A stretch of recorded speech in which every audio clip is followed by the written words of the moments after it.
No one will love you until you understand this. When the HOA labeled my 20-foot fishing boat an eyesore and slapped me with fines, they had no idea they were about to lose control of their precious yacht club Marina. That metallic clank you hear, that's me locking the gate to what used to be their exclusive playground, trapping their million-dollar yachts behind chain link while they scream in the background. The same HOA board that tried to bankrupt me over my perfectly legal boat is now learning a hard lesson about property rights. The salt air, diesel fumes, and crunch of gravel under my boots feel like victory when you're holding all the cards, and their fancy boats aren't going anywhere until they learn some respect. What would you do if your HOA tried to bully you over a legal boat? Drop a comment with where you're reading from and any HOA horror stories you've endured. Let me rewind and tell you how I, Jake Thornfield, turned the tables. I'm a 45-year-old retired Coast Guard mechanic, just wanting to fish in peace after a brutal divorce left me with little but my sanity. When I inherited my uncle's waterfront property in Millbrook Shores, Florida, it felt like a dream come true. Sunrise views, a private dock, and my pride and joy,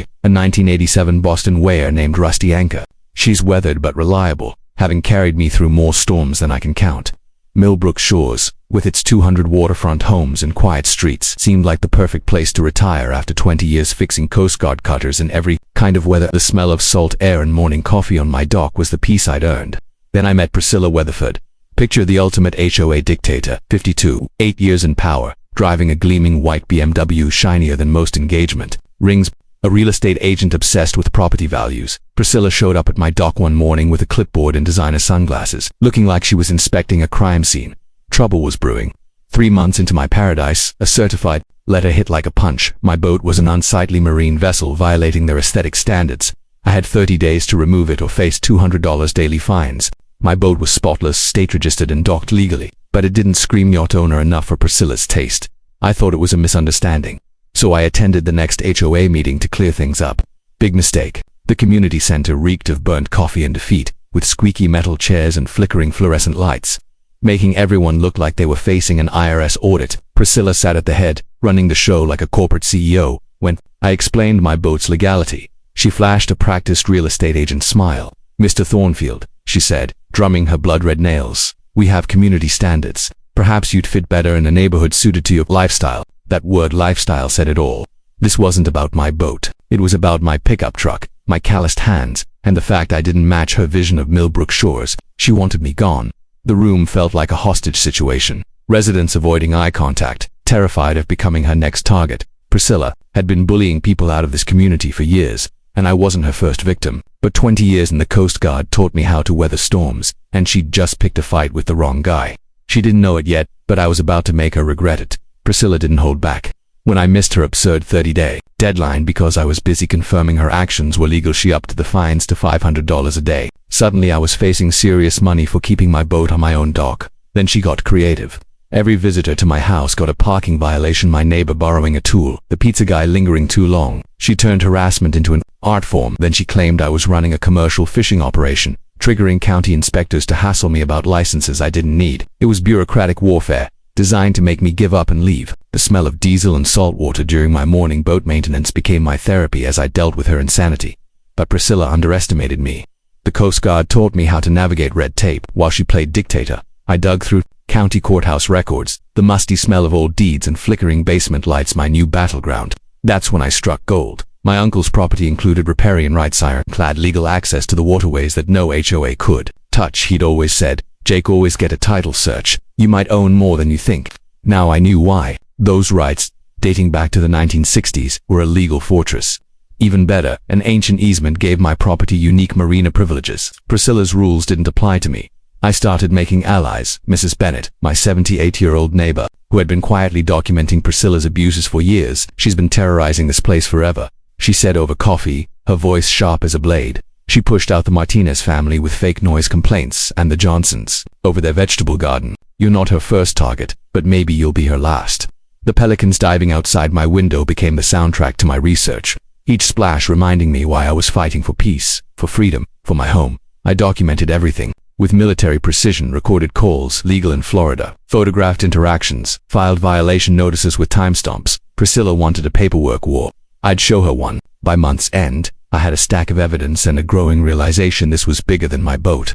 She'd been weaponizing HOA rules for years, and I was sitting on rights she didn't even know existed. the quiet guy fixing his boat at sunrise, was about to become her worst nightmare. Priscilla sensed she was losing control and doubled down. She called an emergency HOA meeting to push new marina regulations, claiming my boat was a safety hazard. She waived liability reports, fake concerned about insurance risks, and revoked my boat trailer's parking rights, calling it a commercial vehicle despite it being legally parked in my driveway. Then she got personal, spreading rumors I was an unstable veteran who couldn't handle civilian life. The grocery store cashier gave me odd looks. The gas station attendant asked if I was okay. She was trying to isolate me while strangling me with fines. Meanwhile, I turned into the neighborhood's environmental watchdog. Residents had been complaining about the Marina noise pollution, yacht owners dumping waste. So, I documented fuel slicks, noise violations, and illegal anchoring from my dock each morning. The diesel smell my alarm clock. Dr. Sarah Martinez from the Environmental Protection Group knocked on my door with contamination reports. "We've tracked water quality issues downstream from that marina for years," she said, spreading charts across my table.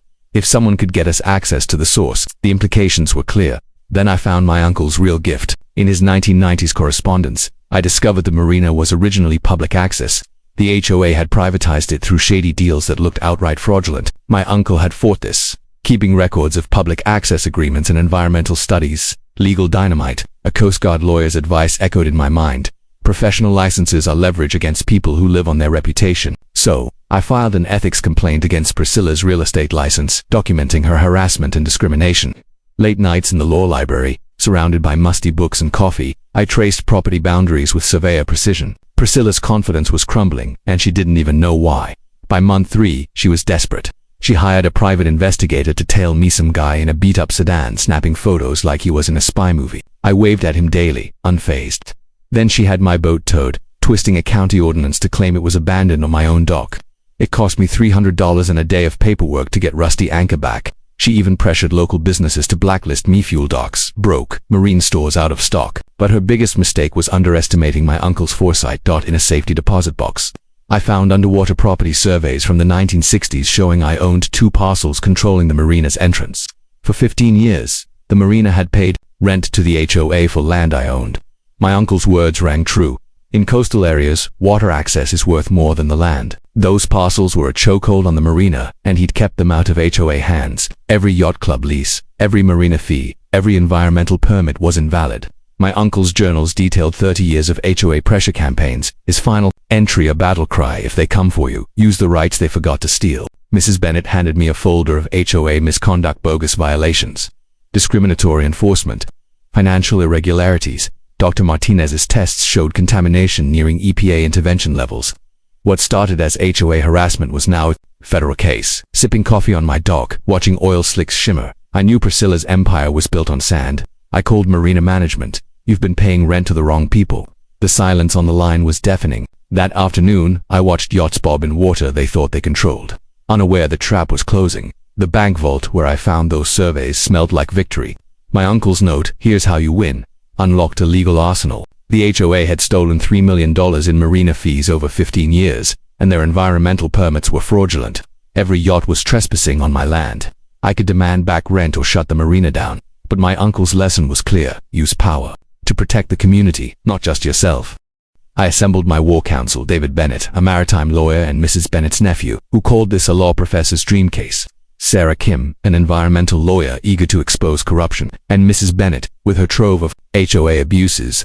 My kitchen table became a war room, legal briefs and coffee cups piling up. The plan was brutal: void the marina's lease, issue cease and desist orders, and demand 15 years of stolen funds. Rebecca Torres, a county reporter, joined us, ready to break the story. This could reform HOA laws statewide. She said, "I installed a privacy fence on my land, perfectly legal but positioned to trap every yacht in the marina." Each post hammered into place felt like justice. By Wednesday, the boat channel was sealed, turning the marina into an expensive packing lot. Thursday morning, yacht owners panicked, engines revving, horns blaring, voices screaming. Priscilla's phone exploded as she called county officials, but my fence was untouchable. Her high-priced lawyers learned my claims were ironclad, and Marina Management begged to negotiate with me directly. Rebecca's exposed marina wars, yacht club privilege versus property rights, went viral. Residents shared their HOA horror stories, and #Marina Meltdown trended. Priscilla's allies abandoned her. Even her husband Bruce distanced himself. She paced her driveway at 2 a.m., unraveling. The HOA's insurance was void due to fraud, leaving yacht owners free to sue her personally. The community center meeting was set to be her last stand, with TV crews ready to capture it. Priscilla's final move was pure desperation, an emergency meeting to ban me, claiming my boat was a terrorist threat. She hired Thompson and Associates to challenge my claims, burning HOA funds on a lost cause. She spread lies about my mental health, even calling the VA to have me committed. When that failed, Mrs. Bennett caught her meeting Marina vandals, plotting to sabotage my fence and pin it on me. I tipped off Rebecca, "Get cameras ready tomorrow night." The community center was electric that Thursday. Priscilla's opening speech painted me as a dangerous outsider, but I stood up with my uncle's surveys. "You've been stealing $3 million in rent from land I own," I said, dropping the documents like a grenade. Dr. Martinez revealed contamination levels that screamed federal crime. The crowd erupted as Mrs. Bennett read years of HOA abuses.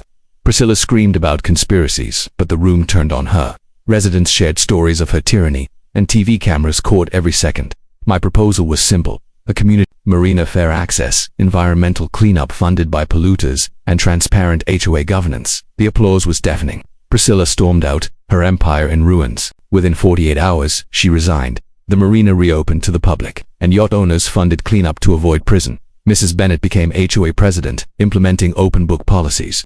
Rusty Anchor became a symbol of our victory, and the Thornfield Maritime Scholarship funded Coast Guard families with marina revenue. Priscilla's license was revoked, her marriage collapsed, and she fled the state. The marina became a thriving community, hub kids fishing, families kayaking, water clear of pollution. Our story sparked statewide HOA reform, and Millbrook Shores transformed into a place where working families could afford waterfront dreams. Every morning, sipping coffee on my dock, I hear laughter instead of yacht owners' complaints. The salt air tastes like victory, proof that bullies don't always win. Drop your HOA horror stories below. If this fired you up, hit like, subscribe to HOA Stories, and join the fight against neighborhood tyrants. Thanks for reading. Let's keep checking those HOA egos.